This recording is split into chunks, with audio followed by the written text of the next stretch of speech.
apa yang diajarkan oleh Imam Hasan Al-Basri.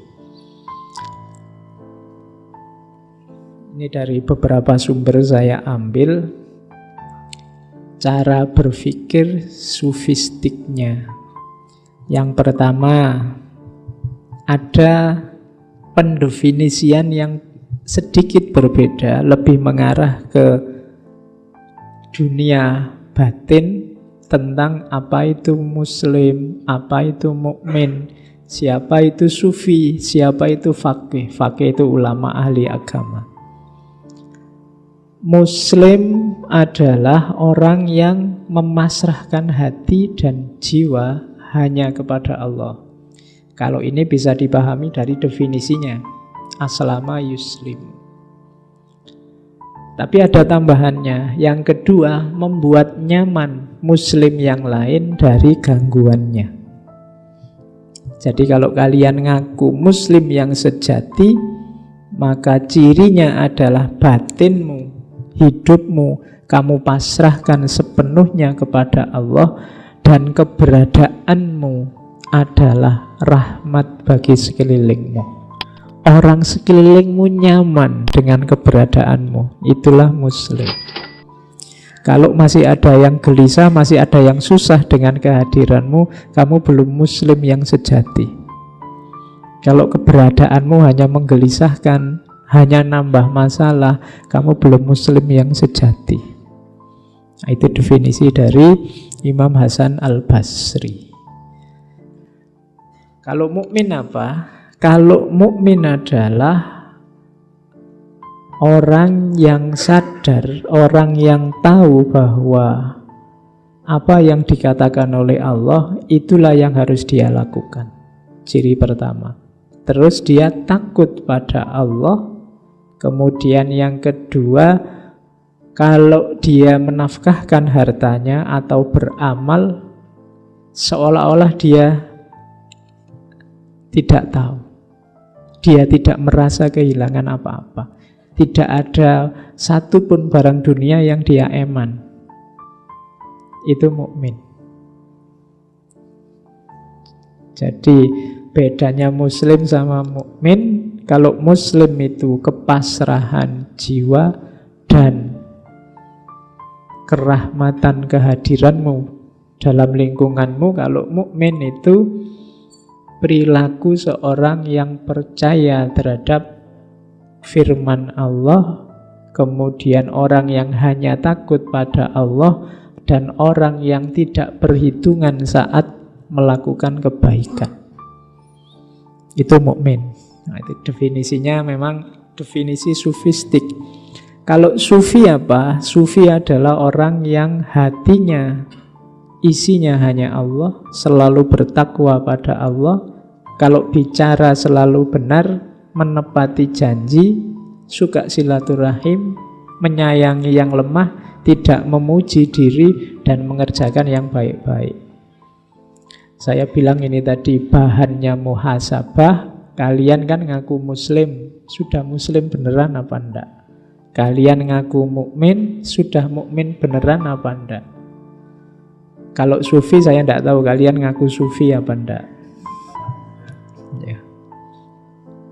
Kalau fakih, ini bagi yang ngaku ulama, ngaku kiai, ngaku ahli agama, definisinya mungkin agak berbeda. Kalau menurut Imam Hasan Al-Basri, fakih adalah orang yang zahid terhadap dunia. Jadi berarti fakih itu harusnya orang yang tidak lagi butuh dunia, senang akhirat. Kemudian orang yang memahami agamanya, kalau ini pasti. Kemudian orang yang senantiasa beribadah, berarti menjalankan ilmunya. Kemudian orang yang warok. Warok itu orang yang mampu mengendalikan diri untuk tidak melakukan hal-hal yang tercela. Kemudian orang yang menjaga kehormatan kaum muslimin dan harta mereka, tidak saling menjatuhkan. Jadi di antara cirinya ahli agama, faqih itu menjaga kehormatannya siapapun. Berarti tidak posting apapun yang jelek-jelek tentang muslim yang lain. Kalau masih ada indikasi itu berarti belum faqih. Dan yang terakhir menjadi penasehat dan pembimbing bagi masyarakatnya. Nah, ini untuk kalian yang mungkin makomnya sudah faqih, ayo dicek sudah punya karakter ini apa belum. Kalau belum ya belajar. Oke ya, jadi bahan pertama untuk muhasabah ini. Nanti silahkan di rumah dicek, kita sudah muslim mukmin yang benar, sufi yang benar, atau faqih yang benar, atau belum. Kalau belum ya tahun depan diperbaiki. Oke, terus kita mulai gagasan-gagasannya ya. Tadi di depan saya bilang Imam Hasan Al-Basri itu punya pandangan yang agak pesimis tentang dunia. Sebenarnya hampir semua sufi juga begitu. Katanya Imam Hasan Al-Basri, dunia ini seperti ular, terasa mulus kalau disentuh tangan, tetapi racunnya dapat mematikan. Maka hati-hatilah dengan dunia. Ular itu kan halus. Kalau tidak percaya kamu lus-lus kalau berani. Kenapa kamu takut sama ular? Karena racunnya dapat mematikan. Harusnya kamu kalau takut dekat atau menyentuh ular, seperti itulah sikapmu pada dunia, biar tidak sembrono. Yang kedua, dunia ini adalah janda tua yang telah bungkuk dan beberapa kali ditinggal mati suaminya. Maksudnya apa? Banyak loh sebelumnya orang yang jatuh cinta sama dunia, dan orang itu sekarang mati sudah. Maka dunia ini posisinya janda. Jadi orang yang jatuh cinta sama dunia itu sebenarnya kalian sedang jatuh cinta sama janda. Kenapa? Sebelum kamu sudah banyak yang sudah jatuh cinta sama dunia. Dan orangnya sudah banyak juga yang meninggal. Berarti kan kamu dapat bekasnya mereka. Itu pun kamu senangnya setengah mati sama dunia. Jadi dunia itu janda tua yang bungkuk, yang sudah beberapa kali ditinggal mati suaminya. Beberapa kalinya itu bisa jumlahnya ratusan juta itu sudah. Sejak zaman Nabi Adam sampai hari ini. Jadi seperti itu Imam Hasan Al-Basri memahami dunia. Oke, lah terus diapain dunia ini? Dunia adalah negeri tempat beramal. Tapi ada rumusnya. Rumusnya apa? Barang siapa bertemu dengan dunia dengan rasa benci dan zuhud, ia akan berbahagia dan memperoleh faedah darinya. Jadi jangan jatuh cinta sama dunia, zuhudlah. Zuhud itu memandang kecil, memandang tidak terlalu penting. Maka dunia akan kamu dapati banyak manfaatnya. Nanti di quotes yang lain katanya Imam Hasan Al-Basri, dunia itu alat. Maka jadikan dia alat untuk tujuanmu, jangan dibalik. Kamu yang jadi alatnya dunia. Banyak orang yang hari ini terbalik. Dia jadi alatnya dunia, bukan dunia yang jadi alatnya untuk mendekat pada Allah. Namun barang siapa bertemu dunia dengan perasaan rindu dan hatinya tertambat pada dunia, ia akan sengsara dan akan berhadapan dengan penderitaan yang tidak dapat ditanggungnya. Apapun yang menurutmu bagus, indah di dunia ini, sikapilah dengan zuhud.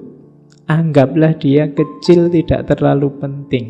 Karena kalau kamu jatuh cinta beneran, rindu beneran, tertambat beneran sama dunia, bersiaplah untuk menanggung segala penderitaan dan resikonya. Apapun itu. Harta itu terlalu sedikit membuatmu gelisah, terlalu banyak membuatmu bingung. apalagi pasangan, istri, suami. Terlalu jelek kamu stres, terlalu cantik kamu ya stres. Kalau terlalu tertambat susah. Jabatan juga begitu, pangkat juga begitu, kedudukan juga begitu. Begitu kamu terlalu terikat ke sana, siap-siaplah menanggung resikonya. Jadi ini pandangannya Imam Hasan Al-Basri tentang dunia. Masih ada lagi. Tidaklah gambaran kehidupan dunia ini seluruhnya dari awal sampai akhir kecuali seperti orang yang tidur. Dia melihat dalam tidurnya apa yang dia senangi, kemudian dia tersadar bangun. Ini mirip dulu Imam Ghazali yang mengibaratkan jangan-jangan hidup kita ini kayak mimpi. Enggak kok Pak, ini nyata kok Pak. Loh kamu pas mimpi juga begitu, rasanya kayak nyata. Begitu bangun kamu sadar bahwa oh alah ternyata mimpi. Besok mungkin begitu kamu meninggal, ganti alam, kamu baru sadar bahwa oh ternyata dunia yang heboh kemarin itu rasanya hanya kayak mimpi. Yang sejati sekarang di sini, yang kemarin itu hanya permainan. Bisa jadi begitu. Itu kan di Imam Ghazali. Nah, Imam Hasan Al-Basri jauh sebelumnya sudah mengisyaratkan dunia ini kayak orang tidur. Begitu kamu bangun nanti kamu tahu yang sejati. Sekarang sih seolah-olah ini sejati. Sesuatu yang fana, betapapun banyaknya, tidak akan menyamai sesuatu yang baqo, betapapun sedikitnya. Waspadalah terhadap negeri yang cepat datang dan pergi serta penuh tipuan. Ini di antara quotes-nya untuk menunjukkan betapa dunia ini jangan terlalu diberati oleh hatimu. Dunia itu hanya 3 hari saja, kemarin, besok, dan hari ini. Hari kemarin sudah pergi, sudah lewat. Hari besok mungkin kita tidak menjumpai. Wong ya tidak jelas kita besok masih ada apa ndak. Satu-satunya yang jelas cuma hari ini, jam ini, bahkan detik ini. Ini yang jadi milik kita, maka manfaatkanlah sebaik-baiknya. Jadi maksudnya Imam Hasan Al-Basri, detik yang tadi sudah lewat. Detik yang akan datang kita tidak tahu situasi kita seperti apa. Yang dalam kuasa kita hanya detik ini sebenarnya. Maka jangan sia-siakan waktu, manfaatkan setiap detik hidupmu untuk hal-hal yang berguna. Kalau tidak, detik yang akan datang kamu menyesal. Tadi ngapain aku kok tidur? Tadi ngapain aku kok main HP saja? Tadi ngapain? Karena kamu kelewatan sudah. Kalau sudah tadi ngapain, sudah masa lalu, tidak bisa diubah. Jadi masa depan masih belum jelas, masa lalu sudah tidak bisa diubah, kita hanya menguasai masa kini. Maka nikmatilah hidupmu sekarang, lakukan hal yang tidak membuatmu menyesal di detik yang akan datang. Nah, itu nasihatnya Imam Hasan Al-Basri.